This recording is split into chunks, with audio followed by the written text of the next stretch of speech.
Good morning, everybody. It's a beautiful Friday the 13th. It actually is a beautiful day. This is what it looks like here in eastern Kentucky. It's quite pretty.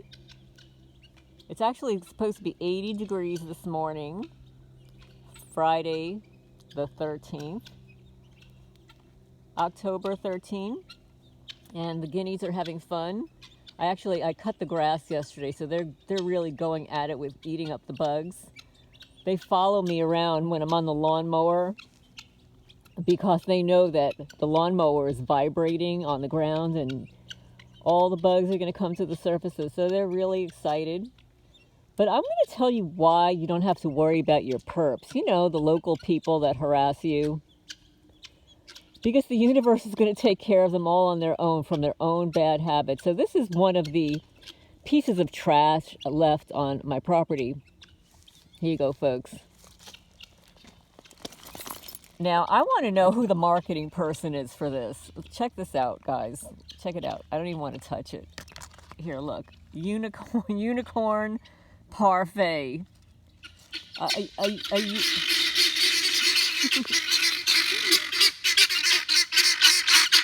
See, they're really adverse to the Unicorn Parfait. It's a Unicorn Parfait. So somebody marketed this as Unicorn Parfait from Chick-a-Phil. I'm sorry, guys, if you eat this stuff, I apologize. I don't know how you eat this S-H-I-T. Because I'm not worried about the perps. If they're leaving this kind of garbage around, they're going to die long before I do. So come on, guys, let's show them what you do. Show them how you eat some bugs. I'll come back for that garbage later. I'm carrying a package in my hand that was in my mailbox. But I'm going to show you also, the criminals were on the property last night, and they're digging up the grass again, burning it, digging it up. But I also wanted to let you know, to my surprise and shock, when I opened up, I call it chicken coop number 1 and chicken coop number 2. Number 2 is the newer one that I purchased when I moved here, and chicken coop number 1 is the old barber shop that the former owner built, and I converted it to a chicken coop. It's like a little log cabin. You can see it over there, right there, as a chicken coop. But Creamy ran out. Creamy. I was shocked because I counted those birds 6 times last night. I have a chair in there, like a bench, and on top of the bench, I keep some supplies. And there is one bird that likes to go under there at night sometimes. I looked everywhere. I could not find that bird. She must have been hiding, but she came out, so I'm thrilled. She is alive, and she's doing well. She's actually in there hanging out with the other birdies. So I was absolutely thrilled. But yes, thank you so much for the warnings about Friday the 13th. I mean, look at what's going on in Israel. And you think that this is not a Luciferian sacrifice? Come on, folks. Who uses Friday the 13th? Except the witchy poos, right? Friday the 13th is a witchy poo, high, holy holiday. It doesn't happen often. How often do we actually get a Friday that ends up on number 13? If anybody knows, let me know. If you've ever done research on it. I'm sure it changes every year. It has to. But I don't remember there being a Friday the 13th any other time this year. I mean, if there was, please leave a comment down below. But I hope everybody's doing well. I'm going to do another testimony, targeted testimony sharing later. I thought I had 4, but one of them, basically, the individual sent me links to something else, and I'm not going to do that unless, I look at the links and it's something that I want to share with you guys. But here are the little birdies, and my package is falling down. Here's a kitty right there. Hi, somebody needs a face wash. And here's Marco. Oh, my package is falling. Oops, there it goes. Marco, could you pick that up for me, please? I have coffee in my hands. I don't usually carry a coffee around with me, but I know the criminals like to enter my house when I walk to the gate in the morning. So I wanted to grab my coffee with me, pour it in a hot cup. So anyway, I hope everybody's doing well. Marco, do you want to say hi? Say hello. Say hi. And say, look, we're the baby chicks. We are the baby chicks, and look at how big we got. We are so big. They are so big that yesterday I was horrified. One of the roosters, like the adult roosters, tried to get one of them. And I was like, no, you can't do that. That's a baby. So that's what's going on here, folks. And I wanted to mention about the teeth and gums thing. A couple of people contacted me that it's happened to them as well, and it really is torturous. Your nerves are very sensitive in your mouth and your teeth, and it's really inhumane. It's absolutely inhumane. But I've noticed within the last week, it doesn't matter what I drink, that my molars start to feel very sensitive. I don't have sensitive molars. My teeth don't feel sensitive, but it's been like within the last week that they feel that way because I'm being radiated, I'm being vibrated, and somebody asked me, is it coming externally or internally? I'm going to say it's internal, so there must be something. I know there's definitely an implant under one of my teeth, absolutely for sure. I mean, it happened after the surgery, after the tooth that they cracked intentionally in Manalapan, New Jersey, when I lived at 52 Sutton Drive, in a home that I lived in for 30 years as original owner. And we can thank the Manalapan Police Department for falsifying incident reports with the local neighbors that were infiltrated, the local agents that they moved in around me, not the long-term neighbors who, they co-opted anyway. They co-opted to ignore me. They co-opted them with some kind of weird false narrative when one of my neighbors said that I was the nicest person that he's ever known. Yeah, before all of this happened. Like, he didn't understand why my house had been broken into. You're such a nice person. You're like the nicest person I've ever known. Yeah, so, the nicest person he's ever known turned into a terrorist. Yeah. Guys, say hi. Say hello. You want to say hi? Say, we are on a hunt for bugs. We are in an insect hunt for bugs. We're helping Bill Gates solve global warming. I'm joking, right, Marco? Say hi. Sometimes people like to see, oh no, no.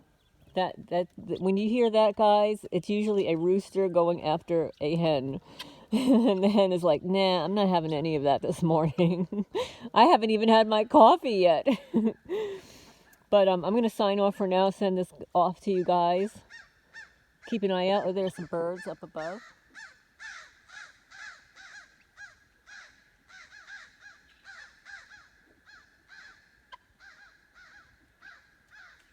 See how pretty it is?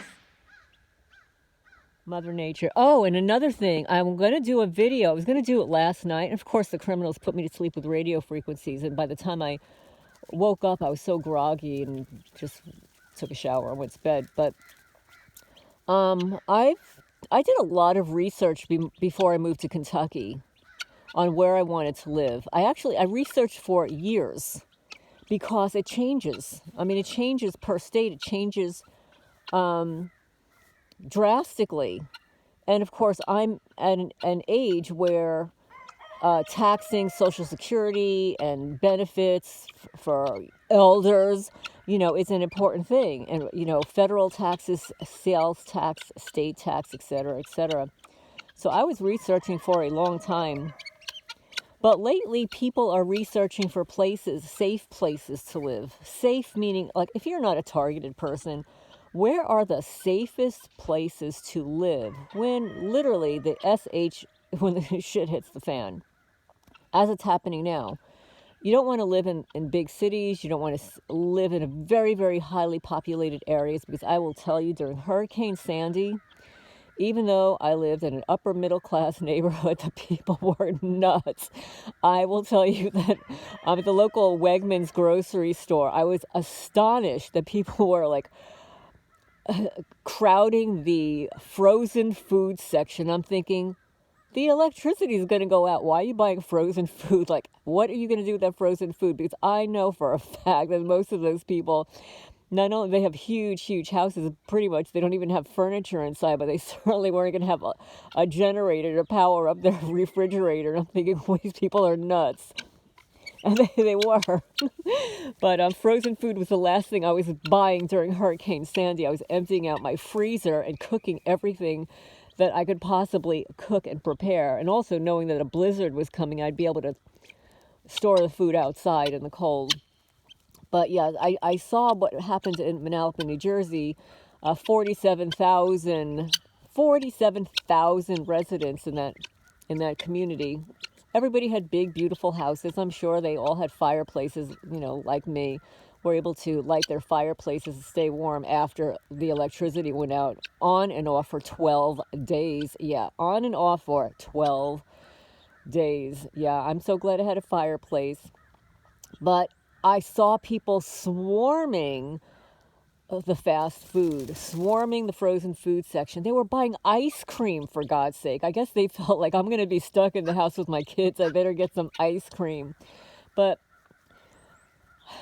so you don't want to live in a place that's heavily populated. And if you are, you want to be in a more civilized place. Although people are not civilized when they're hungry and they can't use their credit cards, and my birds are going nuts for some reason. Let's see what they're doing. They're chasing after something over there.